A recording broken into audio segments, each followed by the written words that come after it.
The wind whipped through my hair as I hovered the drone over the edge of the cliff, the setting sun painting the valley below in molten gold. My heart raced, not from the altitude, but from the thrill of capturing the perfect shot. Drone photography had become my escape, a world where I was in complete control. No expectations, no obligations, just me and the lens. Almost there, I whispered, guiding the drone higher. I could already imagine the panorama. Every tree, every river bend, every glint of sunlight bouncing off the water. I felt alive. I landed the drone gently, removing the memory card and rushing back to my apartment to review the footage. My fingers trembled with anticipation as I inserted it into the computer. I clicked play, and then I saw it. At first, I thought my eyes were deceiving me. Zhao Kun's sleek black car, parked in a secluded area below the overlook. My stomach twisted into knots. And then her, my supposed best female friend, smiling, leaning close to him, whispering things that should have been private. I froze, fingers hovering over the mouse. Impossible, I whispered. My voice sounded strange, distant, even to me. I replayed the footage, zooming in on their faces. Zhao Kun's hand brushed hers, not tenderly, but possessively. And then came the words that felt like a knife to my chest. Once we bankrupt Yuer's father, nothing will stop us. And your wedding will be perfect, on my terms. My knees buckled. The room spun. The panic rose like a tidal wave, suffocating, paralyzing. I gasped for air. My chest felt tight, like it would never expand again. I stumbled to the couch, curling into myself, tears streaming down my face. The betrayal wasn't just emotional, it was strategic, calculated, merciless. Zhao Kun had never loved me. He had been planning my father's ruin all along. And my so-called best friend, she had been in on it. Minutes, or maybe hours, passed. I couldn't tell. My vision blurred. My mind, once calm and focused, spiraled into chaos. Then, in the middle of the storm of panic and heartbreak, a cold clarity emerged. This isn't over, I whispered to myself, each word solidifying like steel in my veins. I survived. I will survive. And they will pay. The next day, I sought out Li Xi Vance, my oldest friend, the one person I could trust with my life and my secrets. He had always been the kind of man who stood quietly in the background, observing, calculating, yet ready to act decisively when needed. I met him at his office, a sleek glass tower that overlooked the city. His expression changed the moment he saw me. "Yuer," he said gently, rising from his chair. "You look pale. What happened?" I swallowed the lump in my throat and handed him the memory card. "Watch this," I said, my voice shaking but determined. He slipped the card into his laptop and the video played. His jaw tightened as he watched Zhao Kun and my friend plotting, laughing, and betraying everything I held dear. "He's been planning this?" I whispered, my voice breaking. Li Xi Vance looked at me, his expression unreadable for a moment. Then, slowly, he smiled, the kind of small, confident smile that meant the chessboard was finally in our hands. "I've been waiting for you to see it," he said softly. "Because now we take the lead." I stared at him, disbelief and relief mingling in my chest. We can actually stop them?" He nodded. "We don't just stop them. We ruin them. But you lead. I'm your shield, Yuer. I'll be behind you every step of the way. Your revenge, your strategy, your terms." I felt a spark ignite inside me. The panic, the heartbreak, it had transformed into something sharper, more precise. I was no longer the naive girl who had loved blindly. I was tactical, calculated, reborn. "Then let's begin," I said, my voice firm. And for the first time since the footage revealed the betrayal, I felt powerful. The drone that had accidentally captured their betrayal had also captured the first step of my revenge. And I was ready to fly higher than ever before. The first night after the drone footage, I didn't sleep. I lay in bed staring at the ceiling, replaying Zhao Kun's words again and again in my head like a cursed echo. "Once we bankrupt Yuer's father, Every time I closed my eyes, I saw his hand on her shoulder, heard their laughter floating through the cabin of that stolen moment. By morning, my fear had settled into something colder, sharper. Like a blade, I was finally learning to hold. I walked into Li Xi Vance headquarters just after dawn. His building always smelled faintly of metal and coffee, an empire built on circuits, algorithms, and foresight. He was already there, standing by the window with his phone pressed to his ear. "Freeze, nothing yet," he said. "Not until I give the word." He hung up and turned toward me. "You look like you're ready for war." "I am," I said, dropping my bag onto the desk. "I don't want sympathy. I want control." A glint of pride flickered across his face. "Then sit down, General Yao." I folded my arms, watching as he pulled up multiple screens, financial dashboards, social media heat maps, company registries. "Zhao Kun thinks he's clever," he said. "He's been quietly shifting funds through shell companies. Your father's firm is his target, but he's leaving digital footprints everywhere." My fingers clenched. "So, he's already started." "Yes," he said. "But he's underestimated one thing." "Me?" I asked. "You," he replied simply. "We spent hours dissecting Zhao Kun's network, every investor he relied on, every weak tie he thought was hidden." Xi Vance explained each thread like a chess grandmaster mapping a checkmate. "Here," he said, enlarging one chart. "He's tied to a foreign fund that looks clean on the surface. But look at the pattern." I leaned closer. "It's funneling through a subsidiary that doesn't even exist." He smiled. "You're learning fast." I met his gaze. "I've been blind for too long." "Not anymore." Later that afternoon, we sat in the quiet of his private lounge. The city buzzed below us, oblivious to the storm brewing in this glass tower. "Xi Vance," I said softly, breaking the silence. "Why are you helping me like this? You don't owe Zhao Kun anything. And I never asked you to go this far." He didn't answer immediately. Instead, he poured 2 cups of tea and handed one to me. "Do you remember when we were in university?" he asked. I nodded. "You failed your first startup pitch and locked yourself in your dorm for 3 days." He chuckled faintly. "And you were the one who sat outside my door every night, leaving coffee and notes that said, 'Genius needs rest too.'" My throat tightened. "I was just being your friend." "You were being everything," he replied, his voice low. "I just didn't think I had the right to ask for more while you were with him." The words lingered between us, heavy with years of unspoken truth. "I don't need you to protect me," I said quietly. "I know," he answered, "but I choose to." That evening, I went home and stared at the drone footage again, not with tears this time, but with precision. I paused on Zhao Kun's face, on the smug confidence in his posture. "You think you're playing chess," I whispered to the screen, "but you don't even see the board." My phone buzzed. A message from Xi Vance. "Everything is ready. Just say the word when you want the first domino to fall." I closed my eyes, breathing steadily. The girl who panicked on the couch was gone. In her place stood someone sharper, steadier, someone who would no longer be anyone's stepping stone. "Not yet," I typed back. "Let him get comfortable. The higher he climbs, the harder he'll fall." A moment later, he replied, "As you wish. I'm right behind you." I placed the drone on my desk, running my fingers along its sleek frame. It had been a hobby, a harmless escape. Now it was my weapon. And this time, I wasn't just flying for beauty. I was flying for justice. Zhao Kun had always liked control. He liked to feel as if every piece on the board moved only when he allowed it. That arrogance was the first weakness Xi Vance taught me to exploit. 3 days after my message, I attended a charity auction Zhao Kun was hosting. I wore the soft blue dress he once said made me look harmless. Tonight, I intended to be anything but.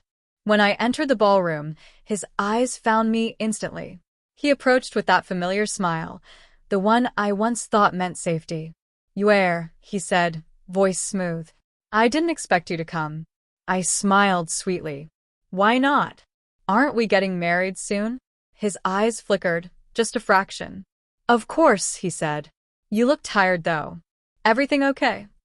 I tilted my head, playing the part perfectly. Just stressed about my father's company. He's been having some liquidity issues. He hesitated. For half a second, I saw the predator inside him awaken. That's unfortunate, he said. Maybe I can introduce you to some friends who know about restructuring. I nodded gratefully, hiding the cold calculation in my eyes. Bite, I thought. Show me your teeth. Later that night, I stood on the balcony pretending to admire the city lights while my smartwatch vibrated softly. A coded signal from Li Xi Vance. He took the bait. I typed back slowly, making sure no one noticed. Good. Let him think I'm desperate. From across the room, Zhao Kun watched me. I met his gaze and forced a fragile smile. He returned it, confident, assured, already tasting victory. He had no idea I had just mapped the final pieces of his downfall. The next morning, I met Li Xi Vance in his operations room, rows of screens glowing with financial streams and data maps. He gestured for me to sit beside him. He's moving faster now, he said. He believes your father is vulnerable. He's transferring assets into that ghost subsidiary I showed you. Can we trace it? I asked. He shook his head. Not directly. But we don't need to. We just need to freeze the shadows around him. I frowned slightly. Shadows. People, he clarified. Every banker, investor, and socialite who props him up. We don't strike him yet. We isolate him. I leaned forward. Then let's start with the ones he trusts the most. Li Xi Vance studied me for a moment. You've changed. I smiled faintly. No. I've finally stopped lying to myself. That evening, I received a message from my former best friend, the woman I had seen in the drone footage. Where I miss you. Can we talk? My hands trembled as I read it, but not from fear. From anger. From clarity. I showed the message to Li Xi Vance. She wants to test the waters, he said. To see if you suspect anything. I typed my reply carefully. Of course. I've been feeling so alone lately. Li Xi Vance raised an eyebrow. You're sure about this? I nodded. Let her think she's winning too. That night, I lay in bed staring at the ceiling, replaying my smile in the mirror. It had been perfect, fragile, hopeful, obedient. The version of me Zhao Kun had designed. But inside, a new mind was forming. Tactical. Observant. Unforgiving. My phone buzzed one last time before sleep. I'm here, Li Xi Vance wrote. No matter how deep this gets. I closed my eyes, whispering into the dark. Then watched closely. Because the trap wasn't just closing around Zhao Kun anymore. It was tightening around everyone who thought I would never fight back. The cafe smelled like vanilla and burnt sugar, the kind of place my former best friend and I used to visit when life was simple and betrayal was a foreign concept. I arrived early, choosing a seat near the window where the light would make my eyes look soft. Vulnerable. She walked in 10 minutes later, scanning the room until her gaze landed on me. Her face lit up as if nothing had ever happened. "You're," she said brightly, pulling me into a hug.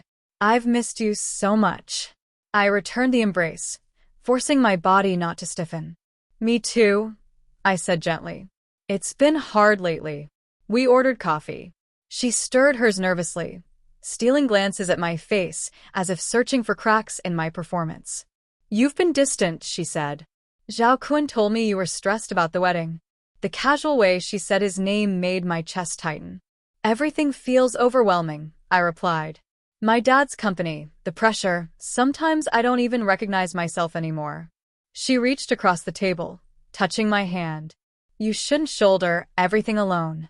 I looked at her, the woman who once cried on my shoulder over trivial heartbreaks and wondered how long she had been planning my destruction. "You're right," I said softly.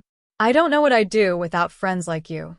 Her lips curved into a relieved smile. That night, I reported everything to Li Xi Vance. "She's convinced you're breaking," he said after listening. "That makes you dangerous to them in exactly the wrong way." I exhaled. "They want me weak. Let them believe it." He leaned closer, lowering his voice. "Zhao Kun just moved another round of funds. His people are celebrating." I laughed quietly, then let the party continue. 2 days later, Zhao Kun invited me to lunch. I know you've been struggling, he said as soon as we sat down. Maybe we should move the wedding date up. Stability might help you feel better. My fingers tightened around my fork. That's sweet of you, I said, smiling faintly. But I don't want to rush anything. Not when my father's company is on the line. He reached for my hand. I have resources, You don't need to worry. Of course I do, I thought. You're the one creating the problem. Out loud I said, You're always so reassuring. That evening, Xi Vance and I reviewed Zhao Kun's social network, friends, business partners, social media allies. He's still arrogant, Xi Vance said. He's posting about future plans, investments, public appearances. He thinks he's untouchable. I stared at the screen, a strange calm settling over me. Let's start with his image. He looked at me sharply. You want to strike his reputation first? Yes, I said. Freeze his money later. First, make people doubt him. Xi Vance's lips curved into a slow smile. I knew you were meant for this. That night, I opened my drone footage one last time, not to cry, not to panic, but to study. Zhao Kun's posture, the way he leaned toward her, the confidence in his movements. You think you're winning, I whispered. But I'm already inside your circle. My phone buzzed. Phase 1 ready, Xi Vance wrote. I typed back. Begin. And somewhere across the city, Zhao Kun's carefully polished world began to fracture, quietly, invisibly, exactly the way I intended. The city glittered as if nothing was wrong. Neon lights shimmered across glass towers, cars rushed along wet streets, lovers laughed in cafes. But beneath that peaceful surface, Zhao Kun's empire was about to collapse in silence. I sat in Li Xi Vance's control room, watching dozens of monitors glow in the dark. Financial dashboards refreshed every second. Social sentiment trackers pulsed in steady waves. Everything was ready. Are you sure? He asked quietly. I nodded. Do it. His fingers hovered over the keyboard for a moment before he pressed enter. Nothing happened. And then everything did. Alerts began exploding across the screens. Red warnings. Frozen transactions. Investor chats lighting up with confusion and panic. What's happening? I whispered. Xi Vance's voice was calm, precise. Zhao Kun's accounts are being flagged for irregular transfers. Banks are automatically suspending activity. His shell companies are collapsing into each other like a house of cards. I stared at the data as if watching a living creature die. In one night, in less than an hour, he corrected gently. My phone buzzed. A message from Zhao Kun. Something's wrong. I can't access my funds. My lawyer isn't answering. I swallowed hard. For years, I had been the one who panicked. Now it was his turn. I replied, Stay calm. I'm sure it's just a system error. Minutes later, another message arrived. My investors are pulling out. They think I'm under investigation. I showed the phone to Xi Vance. He still thinks you're a safe place, he said softly. I let out a shaky laugh. He taught me how to lie. By midnight, Zhao Kun's name was trending, not for success, but for suspicion. Financial forums buzzed with speculation. Old partners deleted photos with him.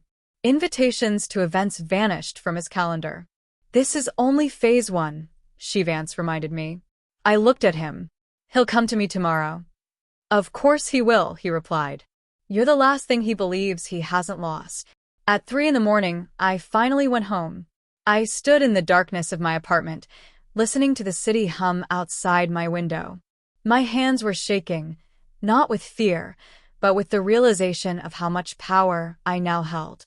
For years, I had been the woman who trusted too easily, loved too openly, and never imagined being betrayed.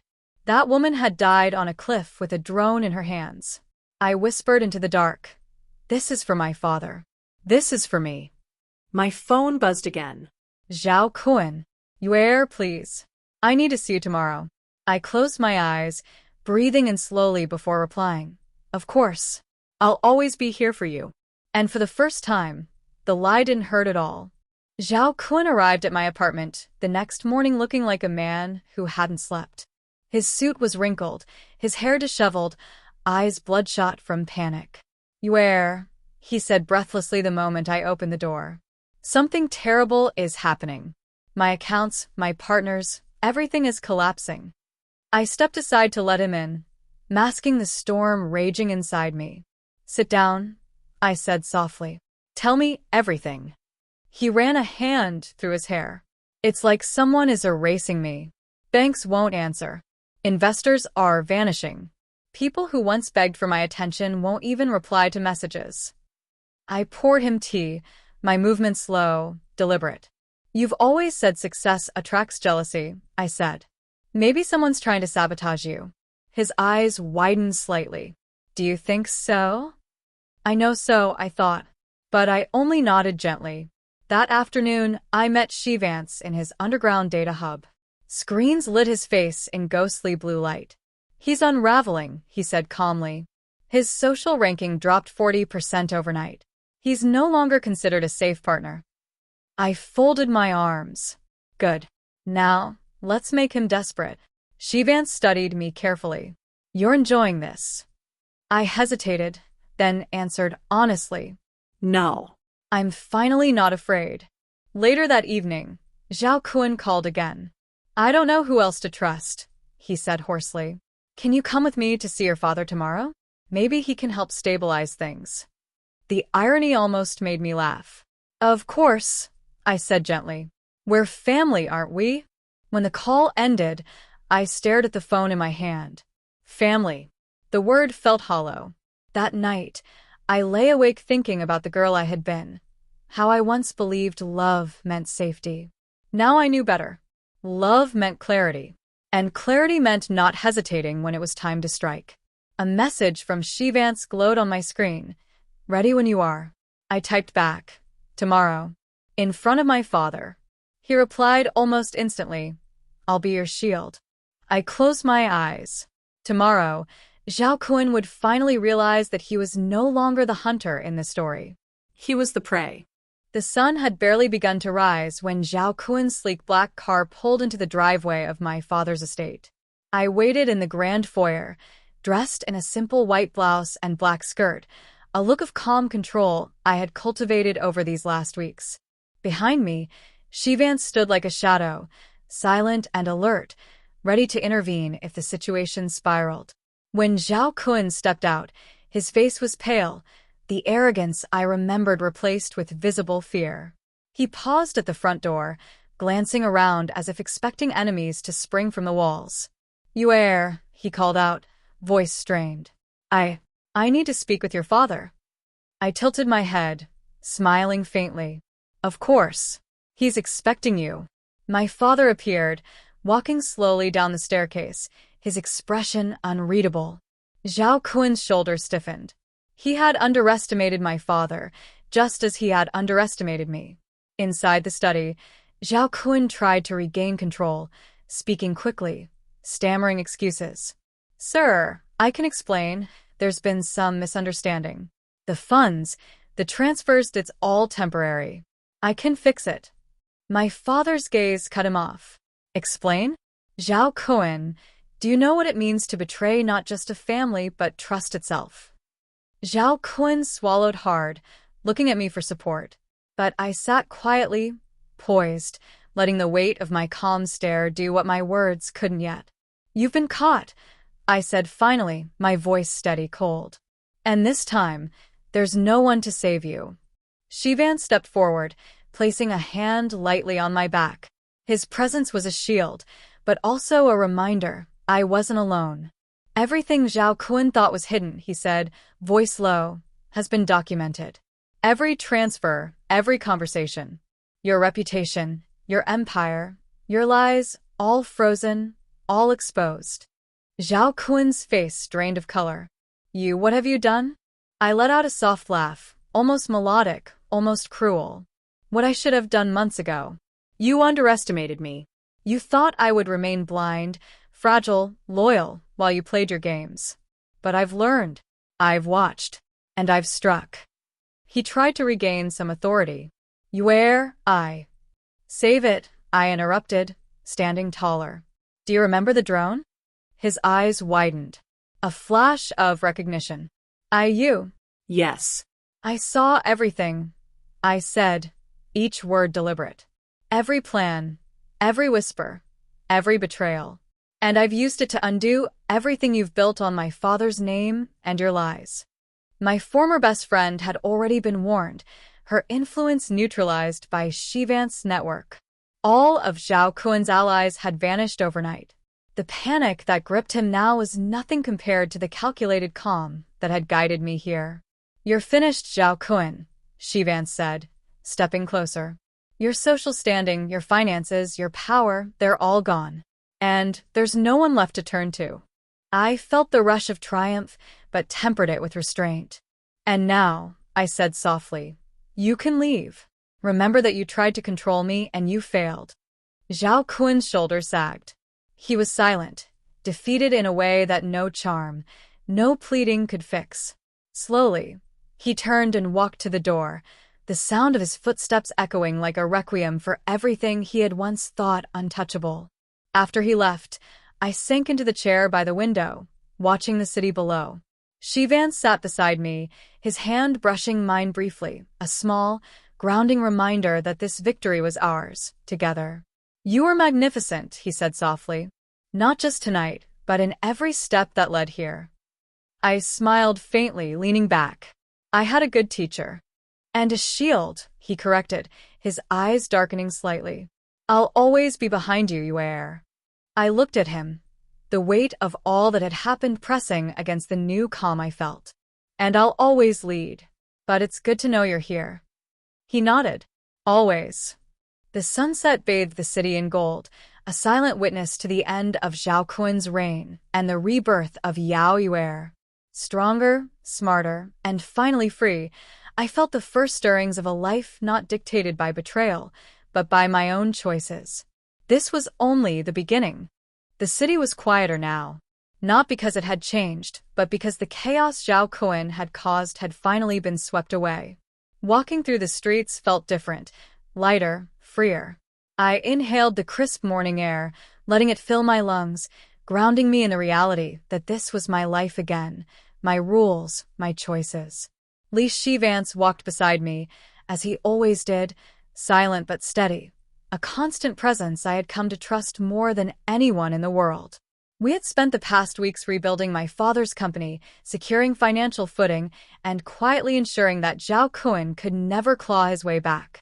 Each day, the victory became more tangible, and each evening, Xi Vance's steady gaze reminded me that I was no longer alone in anything. "Yuer," he said softly, breaking the silence as we paused near a rooftop garden overlooking the city. "You've changed." I looked at him, a faint smile tugging at my lips. "We both have," I replied. "I'm not the same girl who panicked over a drone's footage. And you've always been here, watching, waiting, teaching me to fight without me realizing it." He chuckled quietly, but there's a softness to it that made my chest warm. "I didn't just watch," he said. "I waited for the right moment to step in fully. And now you've grown into someone unstoppable." I let out a breath I hadn't realized I was holding. "Do you think Zhao Kun will ever understand what he lost?" Xi Vance shook his head slowly. "Some people never see it. And it doesn't matter. You've reclaimed everything that was yours, your family, your dignity, your power." That evening, we returned to my apartment, where the first anniversary of my rebirth since the drone incident had quietly passed. Xi Vance had prepared something unexpected, a small, private celebration of our journey. "Why this?" I asked, surveying the subtle lights, the carefully arranged flowers, the faint scent of vanilla in the air, my favorite. He smiled, walking toward me. "Because I wanted you to remember this moment. Not the betrayal, not the panic, not Zhao Kun. Just us. And how far you've come." I swallowed hard, feeling the tears I hadn't let myself shed finally prick at my eyes. "I thank you. For everything. For standing behind me, for believing in me, even when I couldn't believe in myself." He reached out, brushing a strand of hair from my face. "You didn't need me to believe in you, Yuer. You just needed someone to remind you of your own power. And I'll always do that, for as long as you'll let me." I laughed softly, the sound full of relief and joy. Then I guess you'll be stuck with me forever. He knelt suddenly, pulling a small box from his pocket. I'd be honored. I stared as he opened it to reveal a delicate ring, simple, elegant, yet undeniably meaningful. "Yue," he said, his voice steady and commanding. "I've been waiting to stand beside you, not just as a friend, not just as a shield, but as the man who will fight, live, and love with you for the rest of our lives. Will you marry me?" I felt the weight of everything. The betrayal, the panic, the triumph, the growth, collapse into this singular, breathtaking moment. I nodded, tears spilling freely now, a mixture of relief and love. "Yes," I whispered. In the following weeks, life settled into a rhythm I had never imagined possible. Zhao Kun's empire lay in ruins, his influence completely neutralized. My father's company thrived, stronger than ever. And Li Xi Vance, he was no longer just my shield. He was my partner, my equal, my home. One evening, as we stood together on the rooftop again, overlooking the city lights sparkling like a field of stars, I breathed in deeply. "You know," I said, leaning against him, "I never thought betrayal could lead to this." He kissed the top of my head gently. "Sometimes, Yue, it's the darkest moments that show you where the light truly is. And you found it within yourself." I smiled, letting his warmth anchor me. "And I found it with you." The wind carried the scent of the city, mingling with the faint aroma of vanilla and fresh flowers in the air. I closed my eyes, feeling utterly alive, unshakable, and infinitely loved. I was Yao Yue, reborn, unstoppable, and finally free. And beside me, Li Xi Vance was more than a friend. He was my love, my partner, my forever. The past was gone. The future was ours.